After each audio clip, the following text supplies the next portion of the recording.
quarta semana, né, a quarta aula, atividade da disciplina de RTM, recursos terapêuticos manuais. A gente está encaminhando, então, para o final da disciplina. E aí, hoje a gente viu algumas técnicas, né, liberação miofascial, pompagem, ponto gatilho miofascial e manipulação da articulação temporomandibular, dentre outras coisas. A aula atividade de hoje trouxe para gente um caso clínico. E aí a gente vai dizer se é indicado ou não indicado e o que é indicado para a gente fazer, tá? Eu vou ler para a gente o caso. MD, nascida em 25/11/1947, do lar atualmente, eu diria que inclusive aposentada, apresenta como diagnóstico clínico osteoartrose em coluna vertebral e em joelhos, fibromialgia, síndrome do impacto em ombro direito e esporão de calcâneo esquerdo. A paciente tem como queixa principal dor generalizada na coluna vertebral, cefaleia, dor no trajeto do nervo ciático, dor no ângulo inferior das escápulas, dor no ombro direito e esquerdo, dor na 12ª costela, dor em região de paravertebrais e em pé esquerdo. Você e seus colegas de turma estão estudando e surgem questões importantes para serem tratadas. As técnicas de liberação miofasciais e pompagem na coluna vertebral são indicadas para esse caso? Quais manobras você utilizaria e para quais objetivos terapêuticos? Então, a primeira coisa é pensar, né, que essa vovozinha, dona MD, e aí por que eu sei que é vovozinha? É simples, né? A gente calcula aqui 2021 menos 1947, a gente tem 74 anos, do lar. Provavelmente essa senhorinha já está aposentada, mas quando a gente vai falar de um paciente que teve atividade laboral, é sempre importante nós perguntarmos qual foi essa atividade, mesmo que ele já esteja aposentado. Ah, eu fui agricultor, eu fui eu trabalhava com agropecuária, eu fui professor, eu trabalhei com mármore, eu fui advogado, contador, enfim. Mesmo que o paciente se apresente como aposentado, é importante a gente perguntar qual foi sua atividade profissional até o dia da aposentadoria, ou qual foi a atividade profissional mais predominante no decorrer da vida, para que a gente talvez possa associar, então, a lesão ou a queixa que esse paciente está apresentando com a vida útil dele. Nesse caso, a gente desconhece, a gente só sabe que essa senhorinha hoje ela é do lar e ela tem múltiplos dores, múltiplos processos articulares degenerativos, né? Ela tem osteoartrose em coluna e joelhos, ela tem síndrome de impacto no ombro, esporão de calcânio, e aí a dor óbvia dela é dor, né? Porque, coitada, se ela não tivesse dor eu ia achar até estranho. Então, a principal queixa dela é dor. E aí a nossa pergunta é, para essa paciente, recursos terapêuticos manuais, no caso de liberação miofascial e pompagem, eles são indicados, sim ou não?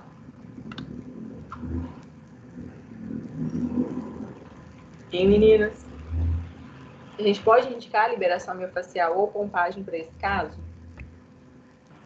Acho que sim. Por quê? Porque no caso da liberação, ela seria a melhora da dor dela, seria por causa do aumento da amplitude, aumento da circulação local, relaxamento dos músculos contraídos e melhoraria as condições de vida diária dela? Seria mais ou menos isso? Sim, tudo isso está correto. Mas a principal coisa que a gente tem que lembrar é todos esses processos, fibromialgia, osteoartrose, esporão de calcânio, síndrome do impacto no ombro, não são condições agudas. Então, a gente pode fazer com segurança técnicas de liberação miofascial. Por quê? O processo agudo, ele já causa aumento da vascularização local, edema, rubor. Se a gente aplica uma técnica manual em cima dessa área, eu vou aumentar o volume, aumentar o processo inflamatório e eu aumento a dor. Então, a primeira coisa, quando a gente vai pensar em indicação de técnica de liberação miofascial, ou pompoarismo, ou ponto gatilho miofascial, a gente tem que pensar no tempo de início dos sintomas. Essa senhorinha tem início de sintomas ou início de doença há muito tempo. Ela deve ter isso aí, sei lá, vou botar aí mais de 10 anos. Então, com toda segurança e com toda certeza, a gente pode se beneficiar, então, de técnicas de liberação miofascial ou pompoarismo, ou liberação de ponto gatilho, ou outras técnicas que a gente poderia extrapolar aqui. Então, joia, a gente pode fazer liberação miofascial, tá? E aí, quais os objetivos terapêuticos, que a Juliana já falou, mas vou pedir para ela repetir um pouquinho mais alto. Quais os objetivos que a gente vai ter, então, com a liberação miofascial? Melhora da dor, o aumento da amplitude de movimento, aumento da circulação local, relaxamento dos músculos contraídos e melhora da condição de vida diária. Deu para explicar direitinho? Isso. Então, assim, a gente melhora a dor. E aí, gente, às vezes parece meio tolo, né? Porque aí toda técnica que a gente fala assim, causa melhora da dor, causa melhora da dor, causa melhora da dor. A gente começa a menosprezar isso. Então, vamos lá. Dor é o sintoma mais importante e mais incapacitante e mais indigno que alguém pode ter. Sentir dor, então, é potencialmente redutor de dignidade humana. O ser humano que sente dor, ele não se sente humano. Ela fala assim, eu vi pior que um cachorro de rua, né? Dor, então, é o sintoma mais indigno que alguém pode sentir. Então, qualquer coisa que eu oferte para alguém que diminua a dor, isso é muito, muito, muito importante. Então, assim, vocês vão ver, às vezes, musicoterapia, aromaterapia,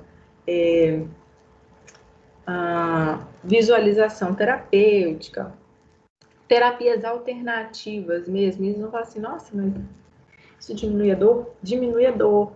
Tem pessoas que tomam remédios tipo opioide, dose máxima, né? Morfina, dose máxima, e ainda sente dor. Então, isso é muito indigno. Técnicas que diminuem a dor ou que causam desaparecimento da dor são excelentes técnicas, principalmente se elas forem não medicamentosas. Todo medicamento tem efeito colateral. Terapia manual bem indicada não tem efeito colateral. Então, olha bem, eu pego uma paciente, uma senhorinha de 74 anos, com dor generalizada, na coluna, nos ombros, nas escápulas, nos joelhos e no pé. E aí, eu consigo fazer com que essa senhorinha se locomova, tome banho, coma, beba, durma, sem dor e sem precisar ficar tomando remédio várias vezes por dia. A gente sabe que essa senhorinha, talvez, ela vai ter uma hipertensão arterial, talvez ela tenha uma hipercolesterolemia. Então, a gente vai ter outros distúrbios, já mesmo da progressão da idade, né? Do evoluir do organismo. A gente vai precisar de algum suporte. E aí eu tiro dessa pessoa a necessidade, a dependência do uso de medicação oral para dor. Isso é extremamente importante. Tá? Então, liberação miofascial, ou alongamento, ou mobilização. E quando a gente vai falar, então, da redução da dor, isso é extremamente importante. Redução da dor, pisquem aí luzes vermelhas fluorescentes. É a coisa mais importante, sem dúvida nenhuma, que uma técnica pode oferecer. Todo o restante é consequência disso. A dor, então, é o sintoma mais limitante, mais incapacitante, mais indigno que alguém pode sentir. Então, nossa pergunta hoje, simples, pequena, está respondida. Vocês tiveram alguma dúvida da aula ou da questão? Não. E as manobras? Quais manobras você poderia utilizar? Nessa paciente, você pode usar um monte, né? Ela tem dor no corpo todo. Mas aí, qual que você quer ser a sua área de trabalho?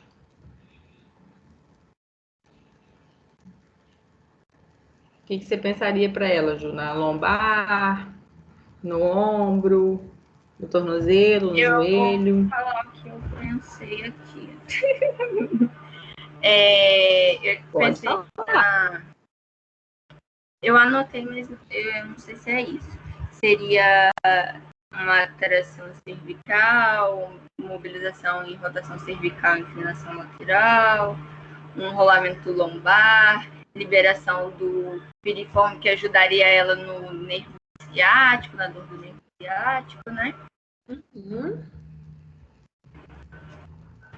E acho que só isso que eu anotei. Joia. Isso aí a gente está falando da liberação miofascial e dessa última aula, né? Mas se eu te perguntar se caberia mais alguma coisa nesse tratamento seu, Juliana? Base no que você já estudou esse semestre? Sim. Mas o quê? A gente poderia introduzir os exercícios de mobilização com ela, os exercícios de alongamento, entendeu? Trabalhar as regiões do quadril, dos membros inferiores, dos pés e das mãozinhas. Joia! Muito bem pensado. E aí eu trabalhei liberação miofascial, mobilização, alongamento. Tive uma boa resposta. Essa paciente evoluiu com diminuição da dor. Isso vai fazer com que ela tenha melhor capacidade funcional, né? Então eu posso a partir daí começar a fazer treinamento. E aí eu vou voltar lá na disciplina do semestre passado e vou começar a pensar em fazer fortalecimento muscular. E aí, nossa, Dayana, mas eu vou fazer fortalecimento muscular para quê se a minha queixa não foi de fraqueza?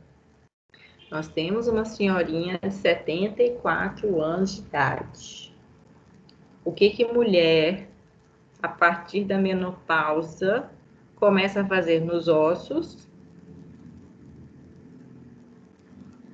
Qual doença aparece nos ossos da mulher depois da menopausa?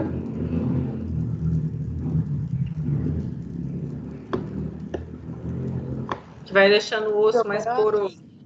Osteoporose, muito bem. Então a gente sabe que uma senhorinha de 74 anos tem uma grande chance de ter, além de tudo isso, osteoporose. E aí, gente, mecanismo para absorção de cálcio é fortalecimento resistido de músculo estriado esquelético. Então, complementando a redução da dor, a melhora da mobilidade dos tecidos e mobilidade articular, a gente precisa, então, melhorar a absorção de cálcio para essa mulher. Então, sempre pensar também em fortalecimento para esse tipo de paciente, mesmo que a queixa dela não seja fraqueza.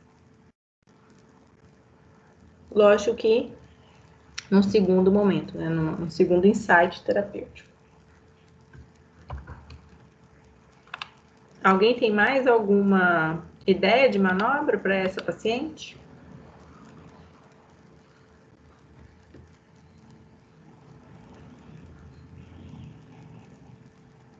Valéria deve estar dando banho no Ítalo. Ítalo deve estar ali.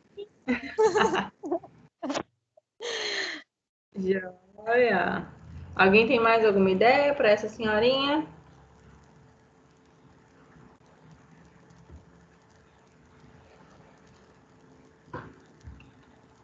Por exemplo, Alguma? porão de calcânio aí que ela tem. Existem vários Sim. exercícios que dá para ela fazer né, em casa, que a gente pode estar Isso. para aliviar a dor, né? Uhum.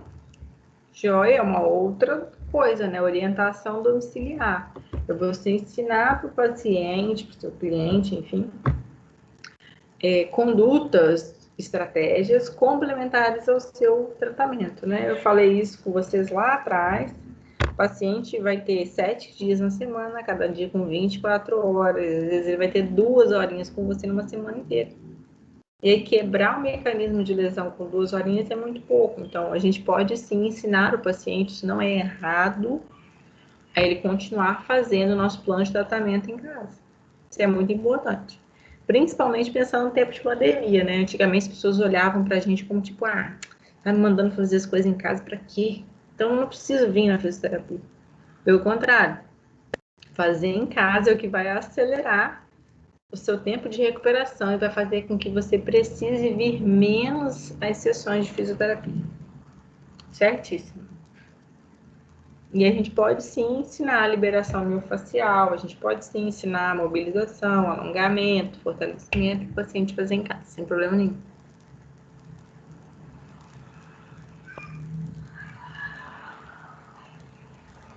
Alguém mais com alguma pergunta? Sabrina hoje está quieta. Acho que em Muqui está faltando internet. Não, eu tô absorvendo o conteúdo da aula. Sabrina hoje está muito quieta. Em Muqui deve estar sem internet. Então, do assunto, nós finalizamos da atividade de hoje. Eu vou finalizar a gravação e a gente segue para fazer outra atividade.